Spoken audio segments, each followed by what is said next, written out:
નવસારીની જયમાલા નામની બોટ વલસાડ પાસે દરિયામાં ડૂબી. બોટમાં સવાર 9 ખલાસીઓને બચાવી લેવામાં આવ્યા છે.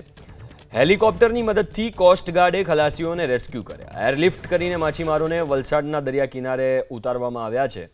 એરલિફ્ટ કર્યા બાદના દ્રશ્યો તમે સ્ક્રીન ઉપર જોઈ રહ્યા છો. નવસારીના કૃષ્ણાપુરથી ઓખા આ બોટ જઈ રહી હતી.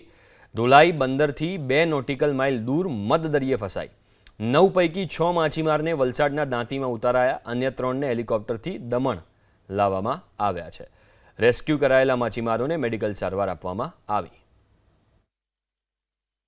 બોટનું નામ જયમાલા છે ને બોટ 8 કિલોમીટર ચાલી ને એન્જિન પકડાઈ ગયું. એન્જિન પકડાઈ ગયું એના લીધે અમારે પાણી કાઢતા હતા, ડબ્બા પેલીને આમ બધું કાઢતા હતા. ટાઈમ ઘણો ગયો, 2 કલાક થઈ ગયા, પણ પાણી વધી ગયું. એના લીધે અમે પછી આપણે 1554 કોસ્ટગાર્ડ ભાઈઓને કોન્ટેક્ટ કર્યો. તો કોસ્ટગાર્ડ ભાઈઓ આવ્યા, એકવાર આવી ગયા, પછી પાછા ગયા, પછી પાછા આવ્યા, પછી પાછા આવીને અમને લીધા. 9 માણસ અમે સલામત છે. એટલે કોસ્ટગાર્ડ ભાઈઓની आभार खूब खूब। भारतीय मछली पकड़ने वाली बोट के संकट संदेश प्राप्त हुए। उस बोट में पिछले लगभग काफ़ी घंटों से पानी में डूबे जाने की आशंका थी और उसमें डूबने का गंभीर खतरा उत्पन्न हो गया था।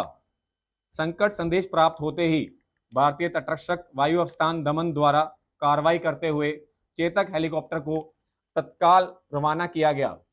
हेलीकॉप्टर संकटग्रस्त नौका के निर्धारित स्थान पर पहुंचा और प्रभावी बचाई कार्रवाई के माध्यम से सभी 9 मछुआरों को सुरक्षित बचा लिया गया।